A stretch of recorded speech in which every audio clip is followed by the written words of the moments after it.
হযরত ইয়াকুব আলাইহিস সালাম কলিজার টুকরা সন্তান হযরত ইউসুফ আলাইহিস সালামের জন্য তার মনটা পাগল ছিল। এত সুন্দর করে আল্লাহ তারে বানাইছিলেন, এত তিনি ছিলেন সৌন্দর্যের পিরামিড, যারে দেখলে চোখ ফিরানো যায় না, এমন সুন্দর সুপুরুষ যারে দেখি সেই যুগের সুন্দরী যুবতী মেয়েরা রূপের মোহে পড়ে নিজেদের আঙ্গুলগুলি কেটে ফেলে দিয়েছিল। রূপের মোহে এমন অবশ হয়ে গেছে, আঙ্গুল কেটেছে, হাত কেটেছে, টের পায় নাই। আবার ভুল বুঝবেন না, দুনিয়ার সেরা সুন্দর পুরুষ ইউসুফ আলাইহিস সালাম তা কিন্তু রাসূলের চাইতে বেশি নয়। হযরত উম্মুল মুমিনিন আয়েশা রাদিয়াল্লাহু তাআলা আনহা তিনি বলেছেন, যেই সব সুন্দরী রমণীরা ইউসুফ আলাইহিস সালামকে দেখে রূপের মোহে পড়ে নিজেদের আঙ্গুলগুলো কেটে ফেলেছিল, ওরা যদি আমার হাবিবকে দেখতো, ওরা যদি আল্লাহ রাসূলকে দেখতো, তাহলে হাত কাটতে কাটতে কোন ফাঁকে দে কলিজা কেটে ফেলে দিত, ওরা টের পেত না। আবার বন্ধুগণ, হযরত আইয়ুব আলাইহিস সালাম সন্তানের মায়া, অন্যান্য ভাইরা হিংসায় পড়ে গেল, তারা নিয়ে তাকে কুয়ায় ফেলে দিল। সেখান থেকে তারা একটা ছাগল বা কোনো পশু জবাহ করে তার রক্ত মাখাইয়া জামায় এনে হাজির করে দিল।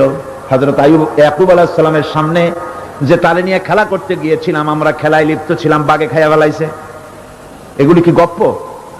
এগুলি কি কোরআন? আল্লাহ পাক শোনাচ্ছেন, বিশ্ববাসীকে শোনাইছেন। সূরা ইউসুফের চাইতে এত সুন্দর উপাখ্যান গোটা পৃথিবীতে আর নাই। সুবহানাল্লাহ। অনেকে ইউসুফ জুলাইখার কেসা খুব মজা করে পড়ে, ফুর্তি করে, প্রেমের গল্প পড়ে। এটা কোনো প্রেমের গল্প নয়। ইউসুফ আলাইহিস সালাম জুলাইখা ইউসুফ আলাইহিস সালামের জন্য কাঁদতে কাঁদতে চোখ কানা হয়ে গেছে। এরপর ইউসুফ আলাইহিস সালাম জুলাইখারে পাওয়ার জন্য পাগল হয়ে গেছে। নাউজুবিল্লাহ, এটা হয়নি কখনো। তিনি আল্লাহর পয়গম্বর, আর আল্লাহ কেমনি তারে বাঁচিয়েছেন, যখন জুলাইখা ঘরের ভিতরে সুন্দর করে যৌন উন্মাদনামূলক চিত্র অঙ্কিত করে ঘরের মধ্যে আটকায় দিয়েছে, তালা লাগায় দিয়েছে, আর নিজে যৌন উদ্দীপক কাপড় চোপড় পরেছে না পরার মতোই। সে যুগের সুন্দরী মেয়ে জুলাইখা, তার কুপ্রবৃত্তিকে চরিতার্থ করার জন্য আহ্বান করা হয়েছে। হযরত ইউসুফ আলাইহিস সালাম লক্ষ্য করে দেখলেন এমন জায়গায় এখান থেকে পালাবার তো পথ নাই, দরজা বন্ধ করে দিয়েছে। তিনি শুধু তখন কেবলমাত্র আল্লাহ রব্বুল আলামিনকে ভয় করলেন। আল্লাহকে ভয় করে আল্লাহর নাম নিয়ে যখন তালাবদ্ধ দরজার দিকে দৌড় দিয়েছেন, আল্লাহ রব্বুল আলামিন আপন কুদরতে তালাগুলি খুলে দরজা তার জন্য উন্মুক্ত করে দিলেন। ইউসুফ আলাইহিস সালামকে ফালাই দিয়ে এভাবে করে কাপড় এনে দিল তার সামনে, রক্তমাখা কাপড় পেয়ে হযরত ইয়াকুব আলাইহিস সালাম সন্তানদের মুখে কাহিনী শুনে তিনি কি বললেন? কোরআনে কারীম তা কোট করেছে। তিনি চিক দিলেন না, ফাল দিলেন না, ফিট হয়ে পড়লেন না। তিনি বললেন, কলিজার টুকরা সন্তান তার মরার খবর শুনেছেন। তিনি বললেন কি? ফাসাবরুন জামিলুন ওয়াল্লাহুল মুস্তাআনু আলা মা তাসিফুন। আমি উত্তম সবর অবলম্বন করব। তোমরা যে কাহিনী রচনা করেছো এর বেলায় আমি আল্লাহর কাছে সাহায্য চাই। আমি উত্তম সবর অবলম্বন করব। আমার ভাইয়েরা, 11 ভাই মনে করেছিল ইউসুফ আলাইহিস সালামকে মরণ কুয়ায় ফেলাই দিছি। তারা তো ঠিক পায় নাই এটা মরণ কুয়া না, এটা হচ্ছে একটা সুড়ঙ্গ, যাকে ইংরেজিতে বলে টানেল। এটা এমন একটা সুড়ঙ্গ, ওরা মনে করেছে মরণ কুয়া। কিন্তু আল্লাহ রাব্বুল আলামিন এই কুয়াতে এমন বানালেন, ওরা একদিকে ফেলাই দিল মরণ কুয়ায়, এই কুয়ার আর এক মুখ দিয়া আল্লাহ রাব্বুল আলামিন ইউসুফ আলাইহিস সালামকে নিয়ে মিশরের সিংহাসনে বসায়া দিলেন। এটা মরণ কুয়া নয়, এটা রাজ সিংহাসনে বসার সুড়ঙ্গ পথ। ইউসুফ আলাইহিস সালাম আজ প্রেসিডেন্ট। সুবহানাল্লাহ। প্রেসিডেন্ট হয়ে বসে আছেন। ওদিকে কেনানে অভাব লেগে গেছে, সেখানকার মানুষেরা সাহায্য নিতে এসেছে। ওই 11 ভাইও আসছে। হযরত ইউসুফ আলাইহিস সালাম দেখি চিনে ফেলেছে, ওরা কিন্তু তখনও ঠিক পায় নাই। হযরত ইউসুফ আলাইহিস সালাম চিনে ফেলেছেন। এখন কি করা উচিত? সবগুলাকে ঠ্যাং উপরের দিকে উঠাইয়া তারপরে সমানে ধোলাই দেওয়াই তো স্বাভাবিক ছিল আমাদের মতো মানুষ হইলে, ঠিক কিনা? পিটাও, ঠিক তো বলবেনি, অভ্যাস তো এটাই। হযরত ইউসুফ আলাইহিস সালাম তাদের সামনে পরিচয় দিলেন। তারা যখন বুঝতে পারল, লজ্জায় তাদের মাথা হেট হয়ে গেল। হযরত, তারা এক তো লজ্জা, আর 2 নম্বরের ভয়, জান নিয়া কেনানে কেউ ফিরে যাইতে পারবো না। এখন অবস্থা হয়েছে যে জীবনই যায় নাকি এখানে। হযরত ইউসুফ আলাইহিস সালাম ভাইদের এই করুণ দুরবস্থা বুঝতে পারলেন। বুঝে চরম ধৈর্য ধরে তিনি কি বললেন? তিনি বললেন, লা তাসরিবা আলাইকুমুল ইয়াউম, ও ভাইরা, তোমাদের বিরুদ্ধে আমার কোনো ক্ষোভ নাই, দুঃখ নাই, বিদ্বেষ নাই, হিংসা নাই, আল্লাহর রাস্তায় মাফ করে দিলাম। সুবহানাল্লাহ। এর নাম পয়গম্বর। এর নাম কি? পয়গম্বর। কিসের লেনিন, কিসের মার্কস? জওয়ানেরা, ভুল পথে মানুষ চলেছিল, আলহামদুলিল্লাহ আল্লাহ এগুলারে ডাস্টবিনে ফালাই দিছে। কারণ আলহামদুলিল্লাহ, আলহামদুলিল্লাহ। পয়গম্বর কারে বলে? কারে বলে পয়গম্বর? কি চরিত্র! রাসূল করিম সাল্লাল্লাহু আলাইহি ওয়াসাল্লাম, তাকে একজন সাহাবী বলছিলেন, হুজুর বলছেন এই কামটা করলা না কেন? সাহাবী বললেন, হুজুর আপনি যদি চোখের ইশারায় বলতেন, মুখ দিয়ে না কইয়া, তাও তো আমি কামটা করে ফেলতাম, আমি তো বুঝি নাই। হুজুর বললেন, চোখের ঠারে ঠারে কাজ করা নবুয়তের শান নয়। আল ওয়াদুহু ওয়াস সারাহা, নবীরা যা করেন তার ডাইরেক্ট, কোনো বক্রতা নাই, স্পষ্ট কথা। আমার ভাইরা, হযরত ইউসুফ আলাইহিস সালাম বিনিয়ামিনকে কাছে নিয়ে পরিচয় দিলেন তার ভাইদের সামনে। কোরআনে কারীম বলছে, ক্বালা আনা ইউসুফ ওয়া হাদা আখি قد من الله علينا إنه من يتقي ويصبر فإن الله لا يضيع أجر المحسنين। আমি ইউসুফ, আর এই হচ্ছে আমার ভাই। আল্লাহ আমাদের উপর ইহসান করেছেন। প্রকৃতপক্ষে যারা আল্লাহকে ভয় করে এবং সবর ইখতিয়ার করে, আল্লাহ এভাবে তাদেরকে, তাদের আমলকে নিষ্ফল হতে দেন না। আমার এই জামাটা নিয়ে যাও। হযরত ইয়াকুব আলাইহিস সালাম, কলিজার টুকরা সন্তান ইউসুফ আলাইহিস সালামের বিরহ যন্ত্রণায় ছেলেকে কতদিন দেখে না, কাঁদতে কাঁদতে চোখ দুটো অন্ধ হয়ে গেছে। মিশর থেকে কেনানের দিকে জামা রওনা হয়েছে। কোথায় মিশর, কোথায় কেনান? জামা যখন রওনা হয়ে গেছে, হযরত ইয়াকুব বলতেছেন, আমি যেন আমার ইউসুফের গন্ধ নাকে পেতেছি। জামা চলে এলো, চোখের উপরে রাখলেন, আল্লাহ রাব্বুল আলামিন তাকে চক্ষুষ্মান বানায়া দিলেন। ভাইরা আমার, পয়গম্বরেরা সবর করে গোটা দুনিয়ার মানুষের সামনে দৃষ্টান্ত সেট করেছেন সবর কারে কয়। আমার ভাইরা, হযরত ইব্রাহিম আলাইহিস সালামের কথা আল্লাহ পাক কোরআনে কারিমে বলছেন সবর কারে কয়। দেখো, শেখো সবর কারে কয়। আল্লাহ পাক বললেন, ইব্রাহিম, তোমার বিবি আর তোমার নবজাতক এই সন্তানকে রেখে আসো মক্কা নগরীতে। তিনি চলে গেলেন। সেখানে ঘর নাই, বাড়ি নাই, কিচ্ছু নাই, চতুর্দিকে ধুধু বালু আর মরুভূমি। হযরতে হাজরা বলছেন, ইব্রাহিম, সামান্য পানি আর খাবার দিয়া আমার সন্তান শুদ্ধ এখানে রেখে যেতেছো, আমি কি অপরাধ করেছি? কোনো জবাব নাই। 2বার 3বার বলার পরে হাজরা বলছেন, ইব্রাহিম গো, তবে কি আমার আল্লাহর হুকুম মতো আমারে রেখে যাচ্ছ নাকি?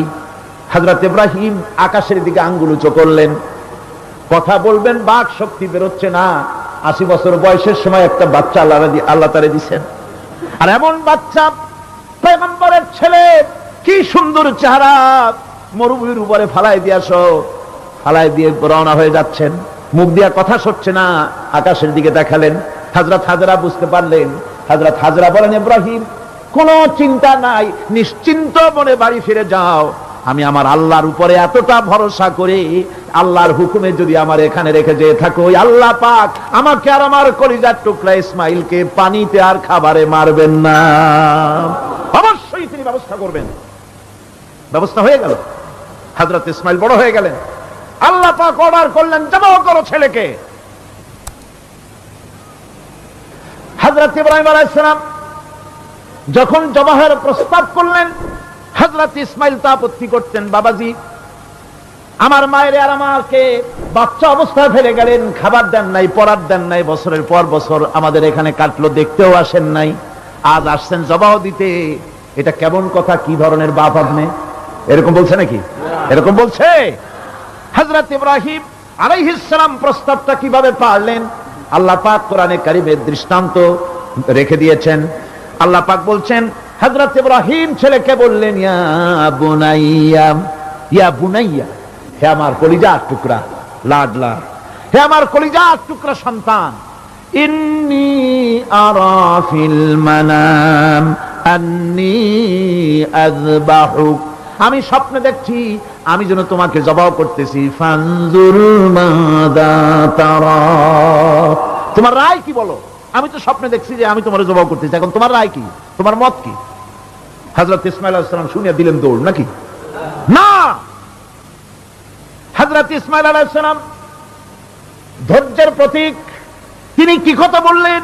তার মুখের কথা কোরআন শরীফে আল্লাহ পাক উঠায় দিলেন। হযরত ইসমাঈল বললেন, ইয়া আবাতি ফাআল মা তু'মারু সাতাজিদুনি ইনশাআল্লাহু মিনাস সাবিরিন, হে আমার পিতা, আপনি যে ব্যাপারে আদিষ্ট হয়েছেন আপনি তা পালন করুন, অবশ্যই আমাকে ধৈর্যধারীদের মধ্যে পাওয়া যাবেন। সুবহানাল্লাহ।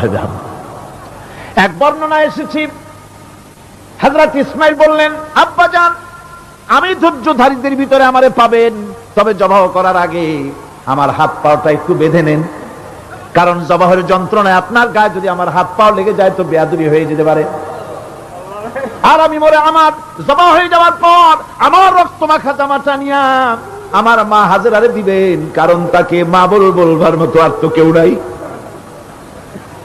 হযরত ইব্রাহিম তাকে বাঁধবার জন্য প্রস্তুতি নিলেন। হযরত ইসমাঈল বলছেন, আব্বাজান বাঁধবেন না, বাঁধার প্রয়োজন নাই। বলে কেন? একবার বাঁধতে বললে আবার তুমি নিষেধ করছো কেন? ছেলে বলছেন, আব্বাজান বাঁধবো না এই জন্যে, হয়তো কিয়ামতেই প্রশ্ন উঠতে পারে যে আল্লাহর হুকুমে রাজি ছিল না বলে হাত পা বাঁধা জবাহ করছে, আমি এই সুযোগ দিব না, আপনি জবাহ করেন, আমি এতটুকু নড়াচড়া করব না। ধৈর্যের চরম প্রতীক হযরতে ইসমাঈল আলাইহিস সালাম দেখাই দিয়েছেন ধৈর্য কারে কয়। আমার বন্ধুগণ, এই পৃথিবীর সবচাইতে ধৈর্যের বড় প্রতীক হতেছেন ইমামুল মুরসালিন, আশরাফুল আম্বিয়া, সাইয়্যিদুল মুরসালিন, জনাবে মুহাম্মাদুর রাসূলুল্লাহ সাল্লাল্লাহু আলাইহি ওয়াসাল্লাম। আমার বন্ধুগণ, সবচাইতে বড় ধৈর্যের প্রতীক তিনি। কাউকে একটা গালি দেন নাই জীবনে, কাউকে ঠাট্টা করেন নাই, কাউকে মারেন নাই, কারো মনে দুঃখ দেন নাই। তিনি দুঃখ পেয়েছেন, তিনি কাউকে দুঃখ দেন নাই। তিনি কষ্ট পেয়েছেন, কাউকে কষ্ট দেন নাই। আমার ভাইয়েরা, তায়েফের ময়দান, আমার নিজের চোখে তায়েফে যেদিন আমি তায়েফ দেখলাম, আমি তায়েফে ঢুকেছি, জীবনে কোনোদিন যাই নাই, রমজান মোবারকে আমি সেখানে গেলাম। আমাকে বসার জন্য তারা নিয়ে যাবে, আমি বললাম আগে বসবো না, আমারে আগে নিয়ে যাও, আমার নবীকে কোন জায়গায় ওরা মেরেছিল সেই জায়গাটা দেখাও। তায়েফের সেই গলিতে যখন আমি গিয়েছি, দুই দিকে পাহাড় দাঁড়ানো, তায়েফের লোক আমার সাথে ছিল, তারা বলল এই জায়গাটা প্রথম যেখানে চতুর্দিক থেকে নবীজিকে পাথর মারছিল আর আল্লাহর নবী বেহুশ হয়ে পড়ে গিয়েছিলেন। 3টা দিন না খাওয়া, হযরতে খাদিজা নাই, আবু তালিব নাই, মক্কায় জায়গা নাই পা রাখার। নবীজি 3টা দিন ঘুরলেন। নেতারা বলল, তুমি যদি নবী হবে তো এতিম হলে কেন? আল্লাহ নবী বানাবার জন্য কি একটা ধনী মানুষ পায় নাই? তোমার মতো এতিম আর গরিবের নবী বানাইলো কেন? আল্লাহ নবী 3 দিন পর যখন দেখলেন কেউ দাওয়াত শোনে না, কেউ মানে না, কেউ গ্রহণ করে না, তখন তিনি নেতাদের অনুরোধ করলেন, ঠিক আছে দাওয়াত তো কবুল করলে না, তবে একটা কাজ করো, অন্তত আমি যে তায়েফে আসছিলাম এই খবরটা মক্কায় দিও না, ওরা আরো অত্যাচার বাড়ায় দেবে। এই কাফিরগুলি খবর তো মক্কায় পাঠালো, আর সমস্ত যুবকদেরকে লেলিয়ে দিল। যুবকেরা চতুর্দিকে দাঁড়াইছে, রাসূলকে পাথর মারা শুরু করে দিল। আমি যখন রেল লাইনের থেকে হাঁটি, যখন রেল লাইন কোনো সময় দেখি, রেলের পাথরগুলি, রেল লাইনের পাথরগুলি দেখলেই আমার মাথায় যেন কেন তাইফের কথা মনে এসে যায়। আরে মানুষের গায়ে পাথর মারলে কি অবস্থার সৃষ্টি হয়? পাথর নূরের শরীর, রহমতের শরীর, কিটি কিটি রক্ত ঝরছে। নবীজিকে জোর করে উঠাইয়া জবরদস্তি করে হাঁটার জন্য তারা ধাক্কা মারতেছে। আবার কিছুদিন গিয়ে নবীজি আবার বেহুশ হয়ে পড়েছেন, এইখান থেকে আবার উঠাইছে, আবার ধাক্কা মারতেছে। 3 নম্বরের আর একটা জায়গা আছে যেখানে ভাঙ্গা একটা মসজিদ। তাইফের লোকেরা আমাকে বলল এই জায়গাটা হলো শেষ জায়গা যেখানে রাসূল করিম তৃতীয়বারের মতো বেহুশ হয়েছিলেন, এখানেই হুজুরের রক্ত ঝরেছে বেশি। 2 রাকাত নামাজ পড়লাম, সিজদায় পড়ে আবুল কান্না কাল্লাম আল্লাহর কাছে। নবীজি যখন হুঁশ এসেছে, হযরতে জিবরাইল বলেন, ইয়া রাসূলুল্লাহ, আপনার এই কষ্ট দেখে ফেরেশতারা কাঁদতেছে, আপনি অনুমতি দিয়ে দেন এই 2 পাহাড়কে মিলাইয়া সমস্ত তায়েফবাসী কাফেরগুলি মাটির সাথে মিশাইয়া দেই। নবীজি বললেন, জিবরাইল, আমি যদি হুকুম করি আর আমার হুকুম মতো যদি এই কাম করো, একটা কাফেরও যদি না বাঁচে তাহলে কার মুখে পৌঁছাবো লা ইলাহা ইল্লাল্লাহু মুহাম্মাদুর রাসূলুল্লাহ। আমার ভাইরা, হুজুর সাল্লাল্লাহু আলাইহি ওয়াসাল্লাম উঠে বসলেন। এমন সময় হযরতে যায়েদ শরীরের রক্তগুলি মুছে দিতেছেন। হুজুর সাল্লাল্লাহু আলাইহি ওয়াসাল্লাম বসে 2খানা হাত উত্তোলন করলেন। নবীজির চোখ থেকে পানি গড়ায় পড়তেছে। আরে কেউ নাই, আল্লাহ ছাড়া কেউ নাই সাহায্য করার। নবীজি হাত তুলে মোনাজাত করতেছেন, চোখ দিয়া পানি পড়ে দাড়ি ভিজে পড়তেছে, গায়ে দিয়া রক্ত ঝরতেছে। নবীজি কি দোয়াটা করলেন? বদদোয়া করলেন না, গজব দিতে বললেন না। নবীজি দোয়া করলেন, রব্বুল আলামিন, এই তায়েফের লোকেরা আজকে আমার সাথে যে ব্যবহারটা করেছে, ওরা বোঝে নাই যে আমি তোমার নবী, ওরা বোঝে নাই যে আমি তোমার রাসূল, না বুঝে আমার উপরে যে অত্যাচারটা করলো, আল্লাহ তুমি এই জন্য রাগ করে এই তায়েফে তুমি গজব দিও না। আল্লাহ পাক পরবর্তী সময় হুজুরকে স্মরণ করাই দিলেন, ওয়া মা আরসালনাকা ইল্লা রাহমাতাল লিল আলামিন। ও নবী, আপনি হচ্ছেন আমার সমস্ত সৃষ্টি জগতের জন্য আপনি আমার রহমত, আমার গোটা বিশ্বের জন্য আপনার, আমার সৃষ্টি জগতের জন্য আপনি আমার করুণা। একটা লোক রাসূলের এই কষ্ট দেখে বাগান থেকে 1 গ্লাস আঙ্গুরের শরবত এনে হাজির করেছে। এত কষ্টের পর 3 দিনের না খাওয়া আঙ্গুরের একটা শরবত পাইয়া হুজুর খুব খুশি হলেন। শরবত গ্লাস পান করে হুজুর বলছেন, তোমার নাম না আত্তাস? তিনি বলছেন, হ্যাঁ হুজুর, আমার নাম আত্তাস। তোমার বাড়ি না ইউনূস আলাইহিস সালামের গ্রামে? বলে, হ্যাঁ আমার বাড়ি সেই গ্রামে। তা আপনি কি করে জানলেন আমার নাম আত্তাস আর আমার বাড়ি ইউনূস আলাইহিস সালামের গ্রামে? আপনি জানলেন কি করে? হুজুর বললেন, আমি নবী, হযরত ইউনূস নবী, একজন নবীর খবর আর একজন নবীর কাছে থাকে। রাসূল করিম সাল্লাল্লাহু আলাইহি ওয়াসাল্লাম সবর ইখতিয়ার করেছিলেন, ধৈর্য অবলম্বন করেছিলেন, আর আল্লাহ পাক তাকে নির্দেশ করেছেন, সবর করো। ওয়াত্তাবি' মা ইউহা ইলাইকা ওয়াসবির হাত্তা ইয়াহকুমাল্লাহ। তুমি কেবল সেই জিনিসের অনুসরণ করো যা আমি তোমার প্রতি অবতীর্ণ করেছি। আমি আপনার উপরে যেটা অবতীর্ণ করেছি ওটার অনুসরণ করুন, আর সবর ইখতিয়ার করুন যতক্ষণ না আল্লাহর পক্ষ থেকে চূড়ান্ত ফয়সালা না আসে। ধৈর্য ধরুন, ধৈর্য ধরুন। আমার ভাইরা, কাফেরদের নির্যাতনের মোকাবেলায় আল্লাহ পাক তার হাবিবকে সান্ত্বনা দিয়েছেন। যখন কাফেররা নির্যাতন করতেছে, হারে হযরতে বেলাল নির্যাতিত, হযরতে সুমাইয়া নির্যাতিতা, হযরতে খাব্বাব, হযরতে খুবাইব, হযরতে আম্মার রিদওয়ানুল্লাহ তাআলা আলাইহিম আজমাইন, এত মার হতেছে। হযরতে ওমর হযরতে খাব্বাব রাদিয়াল্লাহু তাআলা আনহুকে খোলা গায়ে দেখে বলছিলেন, খাব্বাব রে, তোমার পিঠে এত গর্ত কেন? এত গর্তওয়ালা পিঠ তো আমি মানুষের দেখি নাই, এত চিকুন কোমরওয়ালা মানুষও তো দেখি নাই। তিনি বলেছেন, ওমর তুমি কি ভুলে গেছো? ইসলাম কবুল করার অপরাধী কাফির বেঈমানেরা আগুন জ্বালায়া আংটা আগুনের উপরে আমাকে চিৎ করে শোয়াছে, আমি যেন নড়াচড়া করতে না পারি সেজন্য আমার বুকের উপরে পাথর চাপা দিয়ে রেখেছিল। গায়ের চর্বি আর রক্ত গলে গলে পড়ে আগুন নিবেছে, আর আগুন গোশত পুড়ে যে পিঠের মধ্যে প্রবেশ করেছিল আজও পর্যন্ত পিঠের সেই গর্ত সেরে যায় নাই। এভাবে অত্যাচার হচ্ছিল সাহাবীদের উপরে। আল্লাহ রাব্বুল আলামিন তার হাবিবকে সান্ত্বনা দিলেন, ওয়াসবির ওয়ামা সাবরুকা ইল্লা বিল্লাহি ওয়ালা তাহজান আলাইহিম ওয়ালা তাকু ফি যায়কিম মিম্মা ইয়ামকুরুন।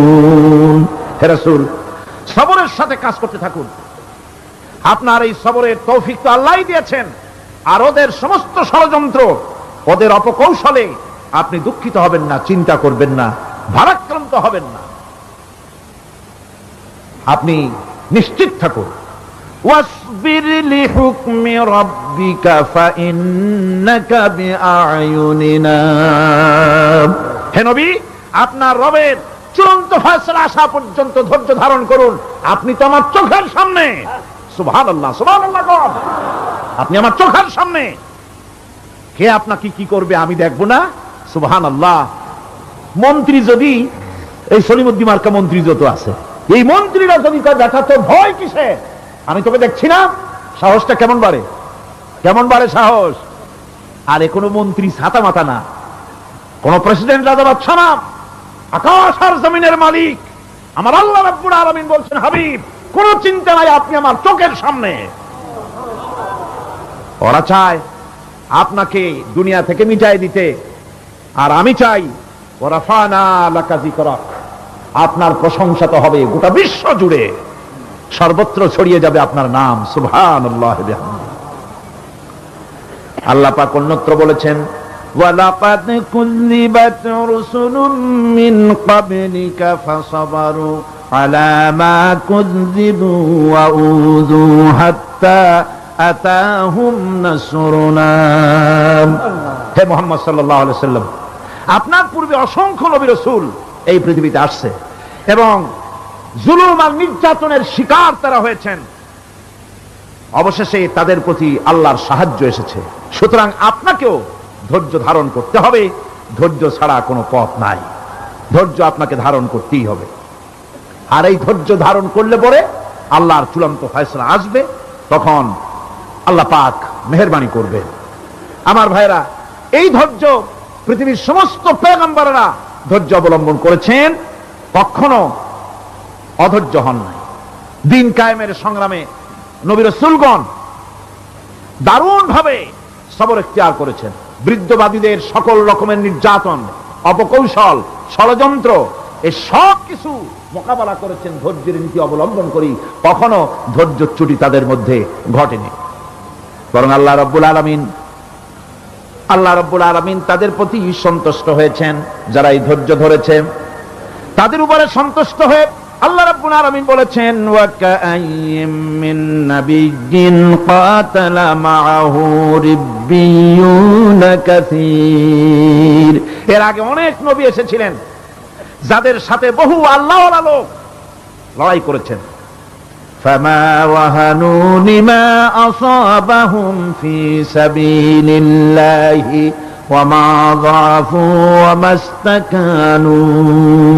আল্লাহর পথে তাদের উপর যত বিপদ এসেছিল তারা হতাশ হয়ে পড়েন নাই, দুর্বলতা দেখাননি, বাতিলের সামনে মাথাও নত করেন। ওয়াল্লাহু ইউহিব্বুস সাবিরিন। আর আল্লাহ পাক ধৈর্যশীল যারা, তাদেরকে আল্লাহ পাক ভালোবাসেন। আমার ভাইরা, ধৈর্যের পরিচয় রাসূল করিম সাল্লাল্লাহু আলাইহি ওয়াসাল্লাম উহুদের ময়দানে যখন আক্রান্ত হয়ে গেলেন, চতুর্দিকে কাফেররা ঘিরে ধরেছে, বাঁচার কোনো পথ নাই। সাহাবায়ে কিরাম রাসূলকে পাহারা দিলেন। যারা রাসূলকে পাহারা দিতে দাঁড়ায়ছেন, জীবন দিয়া পাহারা দিতে দাঁড়ায় গেছে, রাসূলের দিকে মুখ দিয়া, পিঠটা বাইরের দিকে দিয়ে রাসূলকে পাহারা দেওয়া শুরু করেছেন। হুজুরকে পাহারা দিতে যারা দাঁড়িয়েছিলেন, কাফের কর্তৃক নিক্ষিপ্ত কি তীরগুলি এসে যখন বিঁধতেছিল, শুধু একজন সাহাবী হযরত তালহার পিঠের ভিতরে রাসূলকে হেফাজতের জন্য 80টা তীর একজনের পিঠের মধ্যে গিয়ে ঢুকেছে।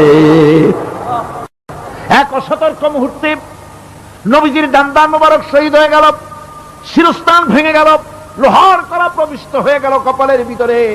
হুজুর মাথা ঘুরে পড়ে গেলেন। হযরতে আবু উবাইদা রাদিয়াল্লাহু তাআলা আনহু হুজুরের মস্তক মোবারককে কোলে করে নিয়ে তারপরে বহু কষ্ট করে মাথা থেকে লোহার কড়া বের করলেন। এবার ওই কড়ার ছিদ্র দিয়ে রক্ত আসতেছে, মুখ দিয়ে রক্ত পড়তেছে, দাড়ি ভিজে যাচ্ছে। বুখারী শরীফে এসেছে আল্লাহর নবী দুইখানা হাত নিজের চেহারার উপরে মলে আনে টাটকা রক্ত চোখের সামনে দেখে বলছেন, আহারে, এই কওমের ফালাত কি করে হবে, এই কওমের মুক্তি কি করে হবে, এই কওমের নাজাত কি করে হবে, যে কওম তার নবীর চেহারা রক্ত দিয়ে লাল বানাইয়া দিল।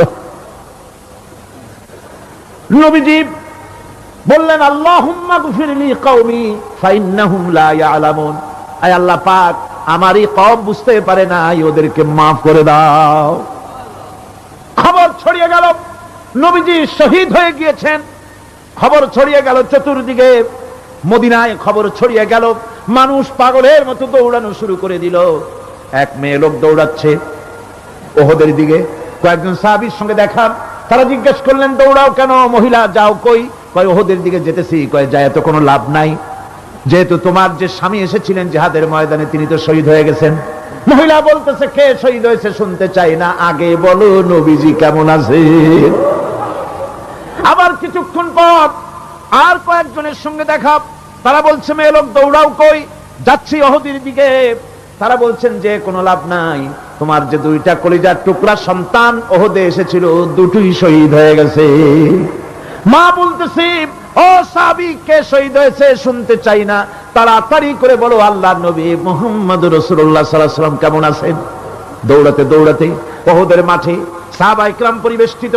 আল্লাহর নবীর কাছে গিয়ে হুজুরের জীবিত চেহারা মোবারকের দিকে তাকায়া মেয়ে লোকটি কাঁদতেছে আর বলতেছে, ইয়া রাসূলুল্লাহ, আমার স্বামী মরা শোক, আমার কলিজার টুকরা দুইটা সন্তান মরা শোক আমার কলিজা থেকে মুছে গেছে, আপনি বেঁচে আছেন, তামাম মুসলমানদের এর চাইতে বড় সান্ত্বনার নাই।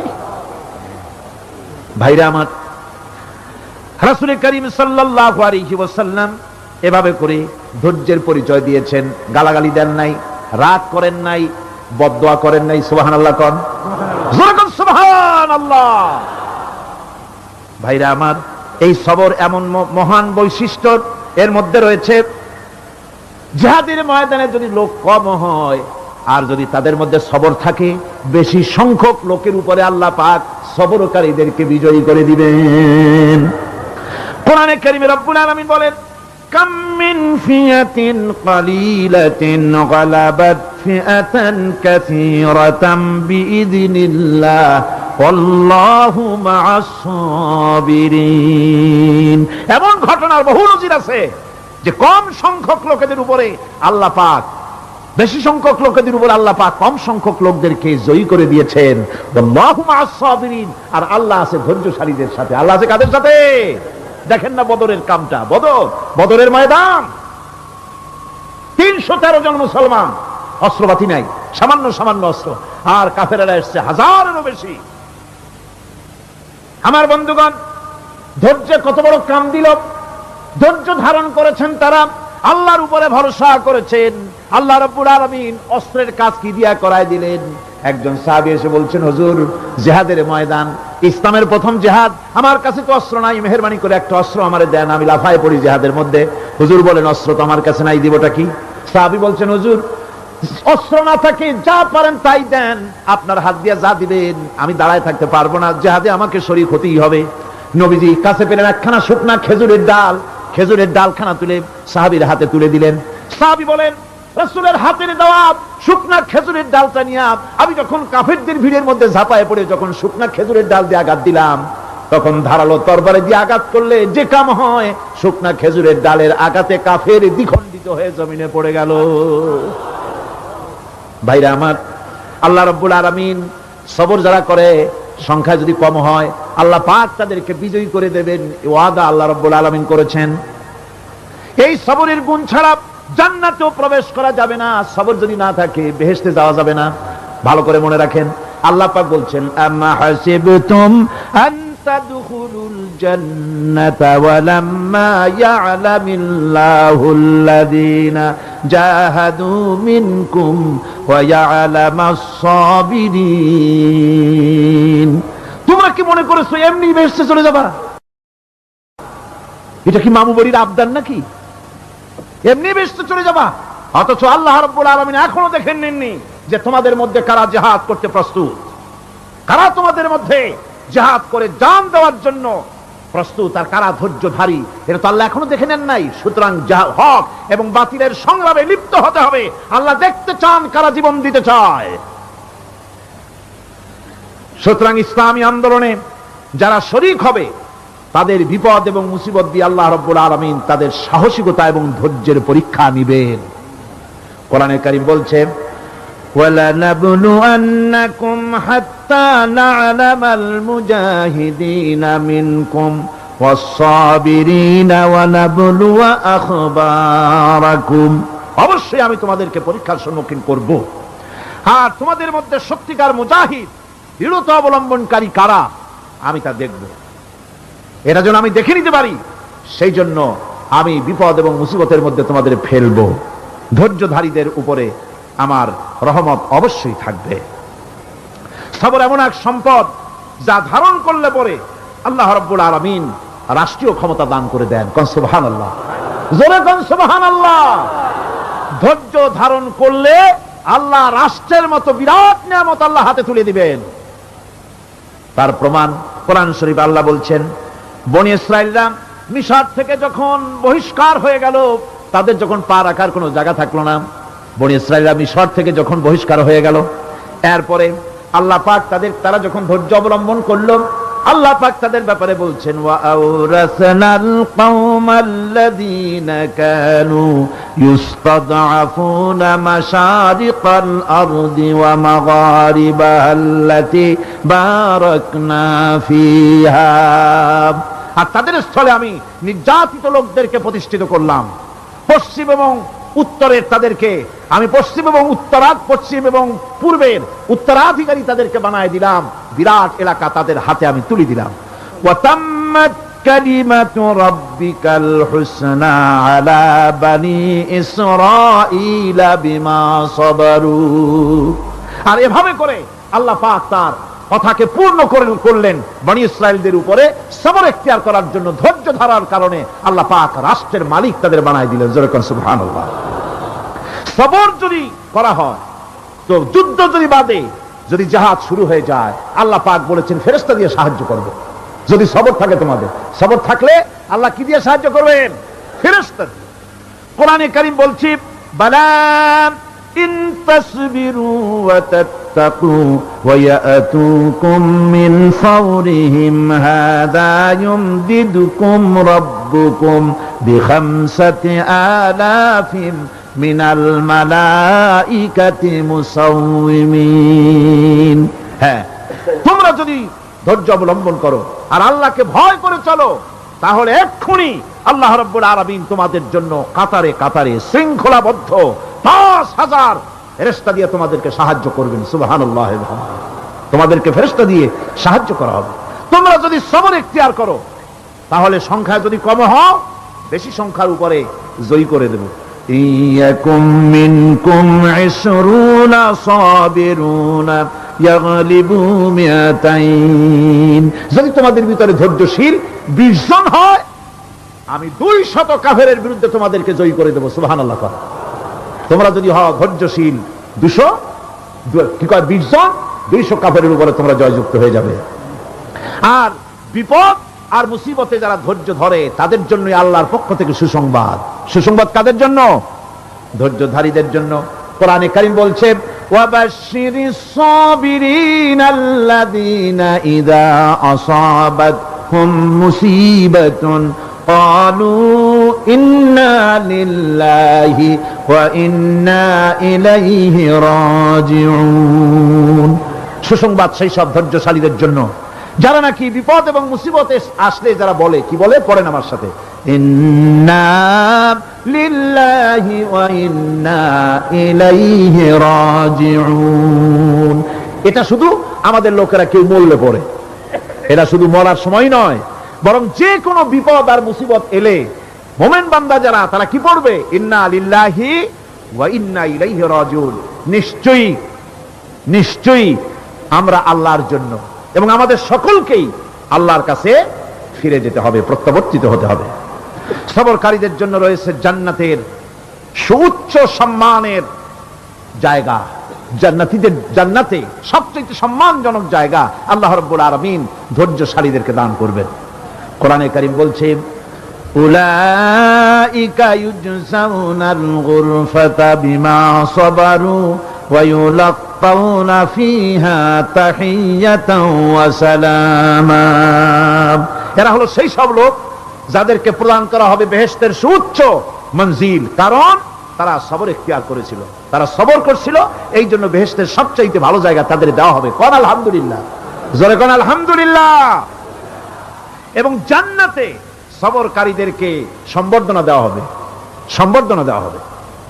খালিদিনা ফিহা হাসুনাত মুস্তাকাররাও ওয়া মুকামা। চিরদিন তারা জান্নাতের ভেতরে বসবাস করবে এবং কতই না সুন্দর, কতই না উত্তম জায়গা সবরকারীদের জন্য আল্লাহ বেহেশতের মধ্যে রেখে যাবেন। জান্নাতে প্রবেশ করার সাথে সাথে চতুর্দিক থেকে ফেরেশতারা ছুটে আসবে সবরকারীদের জন্য। ওয়াল মালাইকাতু ইয়াদখুলুনা আলাইহিম মিন কুল্লি বাব। চতুর্দিক থেকে ফেরেশতারা তাদেরকে ইস্তেকবাল করবে, কি বলবে? সালামুন আলাইকুম বিমা সাবারতুম ফানি'মা উকবাদ-দার। তোমাদের প্রতি শান্তি বর্ষিত হোক, কারণ তোমরা পৃথিবীতে সবর অবলম্বন করেছিল। কতই না উত্তম জায়গা, কতই না সুন্দর জায়গা আল্লাহ রাব্বুল আলামিন সবরের বিনিময় তোমাদেরকে দান করেছেন। সুতরাং এই সবর হচ্ছে মুসলমানদের জন্য সবচেয়ে বড় নিয়ামত। আজ আমার তো মনে হয় পৃথিবীতে মুসলমানরাই সবচেয়ে বেসবর। ট্রেনে যাবে, বসা নিয়ে বেসবর, টিকিট নিয়ে বেসবর, বাসের মধ্যে বেসবর, বাজারে যাবে বেসবর, স্কুলে যাবে বেসবর, যেখানে যান সব জায়গায় আমরা বেশি অধৈর্য, ঠিক কিনা কর? সামান্য সামান্য জিনিস নিয়ে ঝগড়া করা, মারামারি করা, এই হচ্ছে আমাদের ট্র্যাডিশন। ধৈর্য অবলম্বন করতে হবে জীবনের সকল ক্ষেত্রে, এই ধৈর্য আমাদেরকে রক্ষা করতে হবে। এই ধরনের ধৈর্য যদি আমরা অবলম্বন করতে পারি, তাহলে আল্লাহ পাক বলছেন, উলাইকাল্লাযীনা সাদাকু ওয়া উলাইকা হুমুল মুত্তাকুন। এরাই হলো ঈমানের দাবিতে সত্যবাদী। কোন আলহামদুলিল্লাহ। কারা কারা? না না, শুধু সবরকারী না, এই যে 10টা পয়েন্ট বলা হলো, কয়টা পয়েন্ট বলা হয়েছে? 10টি পয়েন্ট। সেই 10টি পয়েন্ট যারা পালন করবে এরা হলো ঈমানের দাবিতে সত্যবাদী, আর এরাই হচ্ছে প্রকৃতপক্ষের মুত্তাকি। আমরা মুত্তাকি বুঝি দাঁতে ছাতা, দাড়ি দাড়ি আশ্রয় না, জাব্বা জুব্বা গায়ে দিয়ে কোনো জায়গায় পড়ে থাকে, এটা বড় মুত্তাকি, খুব পরহেজগার। সালার সট্টার যদি পড়ে তাহলে তো আরো বড় পরহেজগার। জি, আর যদি কাপড় চোপড় মোটেও না থাকে তাহলে তো খাজা বাবা হয়ে গেল। নাউযুবিল্লাহি মিন যালিক। আর আল্লাহ বলছে মুত্তাকি কারে কয়? শোনো, এরে কয় মুত্তাকি যাদের মধ্যে এই 10টা গুণ আছে। এই 10টি সত্য যদি সম্পাদন করতে পারি, যদি আমল করতে পারি, জীবন ধন্য হয়ে যাবে। সেই 10টি কথা আমি আবার আপনাদের স্মরণ পটে তুলে দিতে চাই, প্যাকেট করে পকেটে উঠাই দিতে চাই, যেন বাড়ি নিয়ে যেতে পারেন। 1 নম্বর হচ্ছে 10টি পয়েন্টের 1 নম্বর আল্লাহর প্রতি ঈমান। 1 নম্বরে আল্লাহর প্রতি ঈমান, 2 নম্বরে পরকালের প্রতি ঈমান, 3 নম্বরে ফেরেশতাদের উপর ঈমান, 4 নম্বরে কিতাবের প্রতি ঈমান, 5 নম্বরে নবীদের প্রতি ঈমান, 6 নম্বরে সহায় সম্বলহীন নিকটবর্তী আত্মীয়, ইতিম, মিসকিন, প্রবাসী, মুসাফির, সাহায্য প্রার্থী, এদেরকে মুক্ত করার জন্য এদেরকে সাহায্য প্রদান করা, 7 নম্বরে নামাজ প্রতিষ্ঠা করা, 8 নম্বরে যাকাত আদায় করা, 9 নম্বরে ওয়াদা পালন করা, 10 নম্বরে সবর এখতিয়ার করা। কয়টা হলো? এই 10টি কাজ যদি আমরা পালন করতে পারি, বিপদে মুসিবতে ধৈর্য ধারণ করতে পারি, যত মুসিবত আসুক, আসলে এগুলি কিছু না। মুসিবত আল্লাহ টেস্ট করবেন, মুসিবত দিয়া আল্লাহ টেস্ট করেন। দেখা যায় যে ওদের শক্তি খুব বেশি, চোখে আপনি দেখতে পারেন, কিন্তু আল্লাহ বলছেন ইন্না কায়দাশ শায়তানি কানা দাঈফা। বাতিলরা হলো শয়তান, বাতিলরা কি? আর ওদের চক্রান্ত আসলেই দুর্বল। এদের চক্রান্ত আসলে কি? দুর্বল।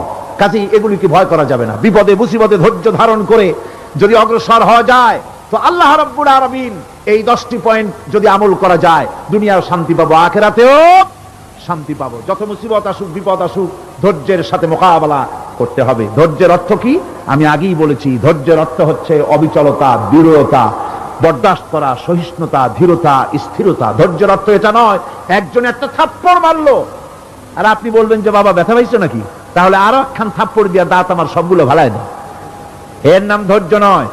ধৈর্য হচ্ছে পরিস্থিতির মোকাবেলা করতে হবে সাহসিকতার সাথে, এর নাম হচ্ছে ধৈর্য। ওই যে আমি একটা দৃষ্টান্ত দিয়ে থাকি, এক সাপ একবার মুরিদ হয়েছিল এক পীর সাহেবের কাছে। পীর বলছিলেন যে না আমি তো এই সব সাপ টাপ মুরিদ বানাই না। কয় না হুজুর আমারে বানান। তারপরে মুরিদ বানায় কিছু অজিফাতারে শিখাই দিল আর বললো খবরদার কাউকে দংশন করবে না। ঠিক আছে, সে যায়া জিগারাজগার শুরু করে দিয়েছে। এর মধ্যে জমিনে রাখাল আসছে, ধান কাটছে, ধানগুলো নিবি কি করে, দড়ি দাড়ি পাচ্ছে না, তো কি করা যায়, বানবে কি দিয়া? সন্ধ্যার পরে অন্ধকারে দেখে যে দড়ি একটা পড়ে আছে, ও যে কি দড়ি তা তো ওরা বুঝে নেই, ওইটারে নিয়ে ধান রে ফেসাইয়া লেজ দিয়ার মাথা দিয়ে এরকম করে বাসেটারে দিয়ে বাঁধছে। সাপ তখন বলতেছে হায় হায় রে, কেবল যে মুরিদ হইছি তা না হলে তুই ঠিক পাইতি যে আমি কি ধরনের দড়ি। এরপরে নিয়ে বাড়ি নিয়ে ভালাই দেশে খুলিয়া সাপটার ঘাড় গেছে মস্কিয়া। বহুত কষ্ট করে হুজুরের বাড়ি গিয়ে হাজির, কয় যে হুজুর কি একখান জিকের শিখাইলেন, আমার তো ঘাটটার মুসকে শেষ। আশ্চর্য কথা, কত মানুষ মুরিদ হইলো, কত কিছু মুরিদ হইলো, কারো তো জিকের করলে ঘাড় মস্কে যাবে কেন, এটা কেমন কথা? কয় হুজুর ঘটনাই। আরে বেটা ঘটনা এইটা তুই কি করছিলি? কয় যে আপনি যে নিষেধ করছেন দংশন করতে, আমি তো দংশন করতে পারিনি। আরে বেটা দংশন করতে নিষেধ করছিলাম, ফোঁস করতে তো নিষেধ করি নাই।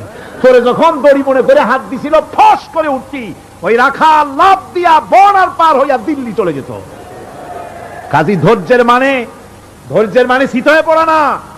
ধৈর্য মানে অবিচলতা, দৃঢ়তা নিয়ে শক্তি সঞ্চয় করে আল্লাহর উপরে ভরসা করে বাতিলের বিরুদ্ধে ঝাঁপায় পড়তে হবে, বাতিল উৎখাত হতে বাধ্য হবে।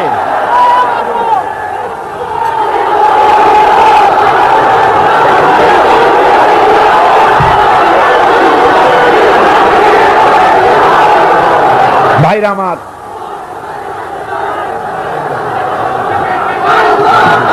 সুতরাং আলহামদুলিল্লাহ আমরা কোরআনে কারিমের এই আয়াতে কারিমাত আমরা যদ্দূর পারলাম আলোচনা করেছি। আল্লাহ পাক যেন এতে বরকত দেন, জোরে কোন আমিন, আরো জোরে কোন আমিন। মুনাজাতের জন্য বসেন, এক্ষুনি মুনাজাতের জন্য দাঁড়ানো ভাইরা সব বসে পড়েন। আল্লাহুম্মা আমিন। রব্বানা যালামনা أنفسنا وإن لم تغفر لنا وترحمنا لنكونن من الخاسرين ربنا لا تزغ قلوبنا بعد إذ هديتنا وهب لنا من لدنك رحمة إنك أنت الوهاب হায় আল্লাহ তাআলা, এই বিশাল জনসমুদ্র নিয়ে তোমার দরবারে হাত তুলেছি পবিত্র মেরাজের রজনীতে। হায় আল্লাহ, তুমি দয়া করে মেহেরবানি করে আমাদের আলোচনা দুরুদ সালামের সওয়াব আমাদের বিশ্ব নবী তোমার প্রিয় হাবিব জনাবে মুহাম্মদ রাসূলুল্লাহ সাল্লাল্লাহু আলাইহি ওয়াসাল্লামের রূহ মুবারকে পৌঁছায়া দাও। সমগ্র বিশ্বের মাটির নিচে যত মুমিন মুমিনাত শুয়ে আছেন তাদের আরো আর পরে সওয়াব পৌঁছায়া দাও। আমাদের মা বাপ যাদের দুনিয়া থেকে বিদায় হয়ে গেল, আল্লাহ কবরগুলিকে জান্নাতের টুকরায় পরিণত করে দাও। রব্বির হামহুমা কামা রব্বায়ানি সগীরা। পড়েন সবাই, রব্বির হামহুমা কামা রব্বায়ানি সগীরা। হে আল্লাহ তাআলা, বহু মানুষ দোয়া চেয়েছি, কতজনের কত কষ্ট, কেউ হসপিটালে আছে, কারো অপারেশন হবে, কেউ বা মরে গেছে, কেউ বা মামলায় মোকদ্দমায় আছে, কেউ বা পারিবারিক অশান্তিতে আছে। আল্লাহ যিনি যেই নিয়তে দোয়া চেয়েছে মেহেরবানি করে সেই নেক নিয়ত তোমার দরবারে কবুল করে নাও। বিপদগ্রস্ত লোকগুলিরে বিপদ থেকে বাঁচাইয়া দাও। আয় আল্লাহ রাব্বুল আলামিন, এই মাহফিলে লক্ষ লক্ষ জনতা সমুদ্রের ঢেউর মতো চতুর্দিক থেকে আসতে থাকে। তুমি আর তোমার কোরআন আর তোমার রাসূল ছাড়া কোনো স্বার্থ কারো মনে নাই। কাউরে রিকশা ভাড়া দেওয়া হয় না, ট্রাক ভাড়া, বাস ভাড়া কাউকে দেওয়া হয় না, এক লোকমা খানাও এখানে পায় না, তাবাররুক বা সিন্নি বিতরণও হয় না।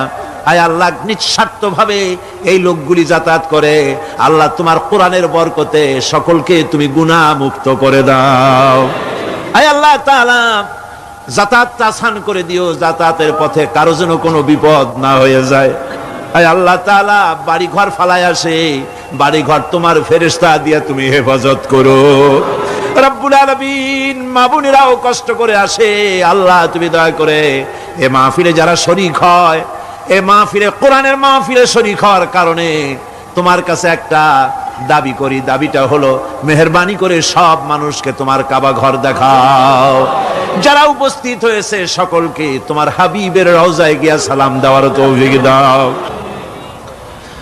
ربنا تقبل منا إنك أنت السميع العليم وتب علينا إنك أنت التواب الرحيم سبحان ربك رب العزة عما يصفون سلام على المرسلين الحمد لله رب العالمين واجعل آخر كلمتنا عند الموت لا إله إلا الله محمد رسول الله আসসালামু আলাইকুম রহমতুল্লাহ। তোমাদের যত ক্ষমতা আছে সমস্ত ক্ষমতা নিয়ে আমার বিরুদ্ধে তোমরা ষড়যন্ত্র করো, আর আমাকে এতটুকু অবকাশ দিও না। আমি সেই আল্লাহ রাব্বুল আলামিনের উপরে ভরসা করেছি, যার কুদরতি হাতের ভিতরে আমার জান, আর গোটা পৃথিবীর সমস্ত প্রাণীর জান যার কুদরতি হাতের মধ্যে, যার হাতের ভিতরে গোটা পৃথিবীর সমস্ত জান, সে আল্লাহর উপরে ভরসা করেছি। যা খুশি তোমরা আমার বিরুদ্ধে করতে পারো। সুবহানাল্লাহ ওয়া বিহামদিহি।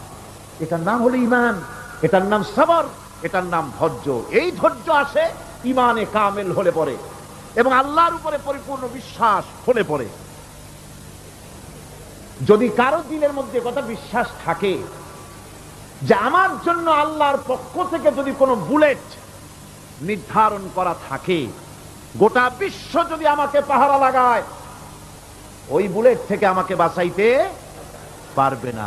আর আমার জন্য যদি একটা বুলেট আল্লাহ কর্তৃক নির্ধারিত থাকে, তাহলে গোটা পৃথিবীর মানুষ চেষ্টা করেও সেই বুলেট থেকে আমাকে রক্ষা করতে পারবে না। এটার নাম হচ্ছে ঈমান। এই ঈমান যখন মানুষের মধ্যে সৃষ্টি হয়ে যায়, তখন সে বিপ্লবী শক্তিতে পরিণত হয়ে যায়। তার কাছে ভয় বলে কোনো জিনিস থাকে না, যেহেতু সে তো ভরসা করেছে এমন শক্তির কাছে যার চাইতে প্রচন্ড ক্ষমতা আকাশেও কারো নাই, জমিনেও। তিনি কে? জোরে চিল্লায় বলেন, তিনি কে? আমার বন্ধুগণ, রাসূল করিম সাল্লাল্লাহু আলাইহি ওয়াসাল্লাম হিজরতের রাতে সূর পাহাড়ের গারে সৌরের কাছে যখন চলে গেছেন, ফজরের রক্ত হয়ে হয়ে আসতেছে। হযরতে আবু বকর রাদিয়াল্লাহু তাআলা আনহু বলছেন, হে আল্লাহর রাসূল, এখন আর অগ্রসর হওয়া ঠিক হবে না, বেলা উঠে গেলে ধরা পড়ে যাব। এখানে গুহা আছে, ভিতরে প্রবেশ করি। হযরতে আবু বকর রাসূলের সম্মতি পেয়ে হযরতে আবু বকর রাদিয়াল্লাহু তাআলা আনহু বলছেন, ইয়া রাসূলুল্লাহ, পাহাড়িয়া গুহা, সাপ বিচ্ছু থাকতে পারে, আমাকে অনুমতি দেন, আমি আগে ভিতরে ঢুকে সাফ করে আপনাকে ডাকি। ভিতরটা সাফ করে তিনি ডাকলেন। রাসূল করিম ভিতরে ঢুকে বলছেন, আবু বকর, পাহাড় বেয়ে বেয়ে বড্ড কষ্ট হয়েছে, একটু বসো, তোমার উরুর উপরে মাথা রেখে আমি একটু ঘুমাইয়া যাই। আল্লাহর নবী আরাম ফরমাচ্ছিলেন। সকালবেলায় কাফির বেঈমানেরা যখন আস্তে আস্তে করে গুহা মুখে পৌঁছে গেছে, পায়ের চিহ্ন এখানে শেষ, তাদের নিশ্চিত ধারণা এর ভিতরে নবীজি আছেন। বলছে, বেরিয়ে আসো। একজন বলে নাই, আর একজন বলে আছে। এভাবে তাদের মধ্যে দ্বিমত হয়ে গেল। হযরত আবু বকর বলছেন, ইয়া রাসূলুল্লাহ, আমরা তো ধরা পড়ে গেছি, আমাদের তো আর উপায় নাই। এই গুহাটা এতই অগভীর, শুয়ে যদি হাঁটু উঁচু করা যায় উপর থেকে দেখা যায়, বসলে পরে মাথা দেখা যায়, ধরা তো পড়ে গেছি, উপায় নাই। আল্লাহর নবী তখন তার হাবিব, তার বন্ধুকে কি বললেন? বিশ্ববাসীর জন্য আল্লাহ পাক কোরআনে তা উঠায় দিলেন। নবীজি তার বন্ধুকে ডেকে বললেন, লা তাহজান ইন্নাল্লাহা মা'ানা। ও আমার সাথী, কোনো চিন্তা করো না, ভয় পেও না, শঙ্কিত হয়েও না। আমরা মাইনরিটি নই, আমরাই মেজরিটি, কারণ আল্লাহ রাব্বুল আলামিন আমাদের সাথে আছেন। সুবহানাল্লাহ। এই চিন্তা, এই ধারণা যদি মানুষের মনের মধ্যে থাকে, তাহলে কখনোই তার মন দুর্বল হবে না, ঈমান দুর্বল হবে না। ভরসা করতে হবে আল্লাহর উপরে।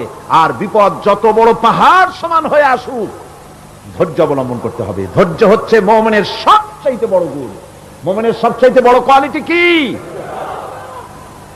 আমার বন্ধুগণ, কোরআনে কারিমে আল্লাহ রাব্বুল আলামিন গোটা বিশ্বের সমস্ত মুসলমানদের জন্য কোরআনে কারিমে আম্বিয়া আলাইহিস সালাম তাদের সবরের দৃষ্টান্তগুলি আল্লাহ নিজে তুলে ধরেছেন আমাদের ইবরতের জন্য, আমাদের শিখাবার জন্য, আমাদের সবক দেওয়ার জন্য।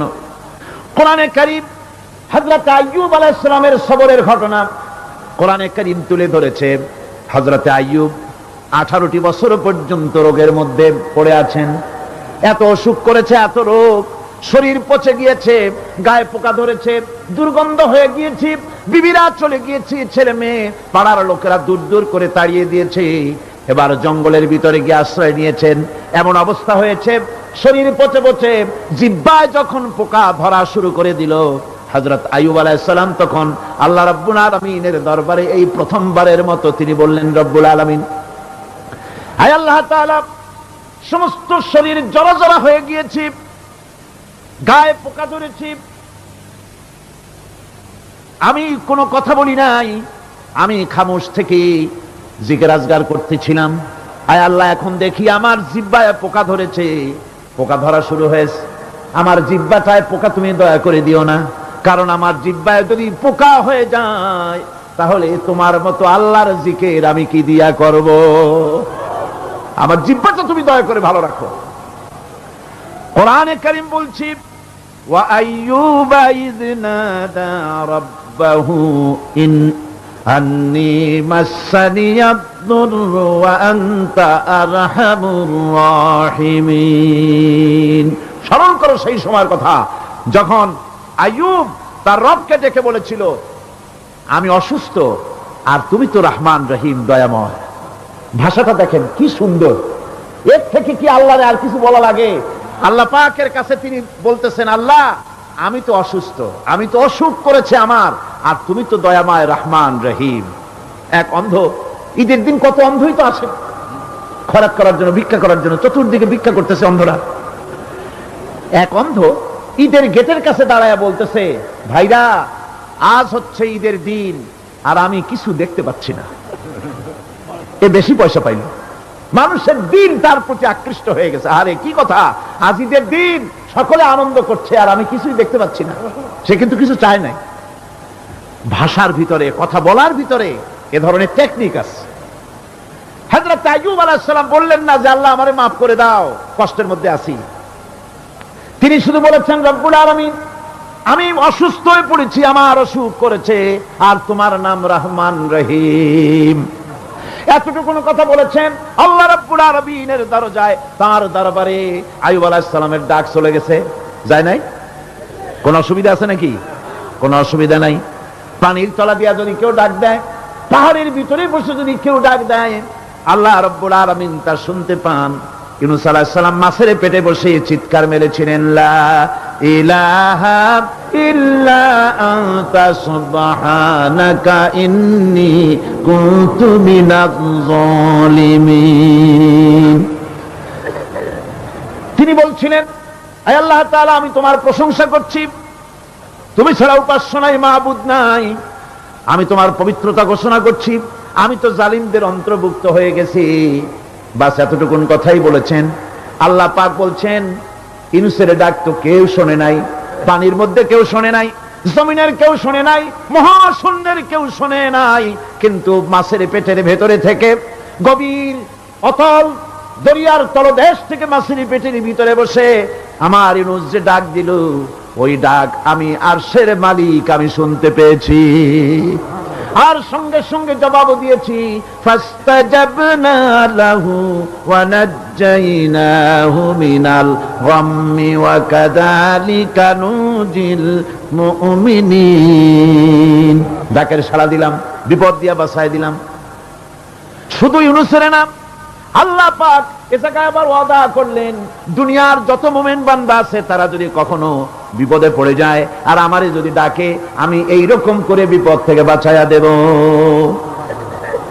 আইয়ুব আলাইহিস সালাম যখন আল্লাহ রাব্বুল আলামিনের কাছে ফরিয়াদ করলেন, আল্লাহ পাক তখন বলছেন, কোরআনে কারীম বলছে, ফাস্তাজাবনা লাহু ফাকাশাফনা মা বিহি মিন দুররিন ওয়া আতাইনাহু আহলাহু ওয়া মিসলাহুম মাআহুম রাহমাতাম মিন ইনদিনা ওয়া যিকরা লিল আবিদিন। আমি আইয়ুবের দোয়া কবুল করে নিলাম, শুধু তার পরিবার বর্গই দিলাম না, বরং আরো কিছু নিয়ামত আমি তাকে দান করে দিলাম। এবং তাই জন্য যেহেতু তারা ছিল আমার অনুগত বান্দা, আমার বাধ্যগত, আমি এই জন্য রহম করেছি, সমস্ত রোগ শোক আমি মাফ করে দিয়েছি। আমাদের সামান্য একটু জ্বর হয়, যদি 2-3 দিন জ্বর হয়েছে, জ্বর ছাড়ে না, বলে যে এত ভালো ভালো কাজ করি তারপর আমার এত জ্বর হওয়া লাগে, অমুকরা এত পাপ করে, তা তো কিছুই হয় না, খালি আল্লাহ আমারই চোখে দেখলো, আমার বউর অসুখ, আমার অসুখ মুড়ি ছাড়ি না। ভাইরা, আপনি ঠিক পান না যে কি গুনাহ আপনি করেন।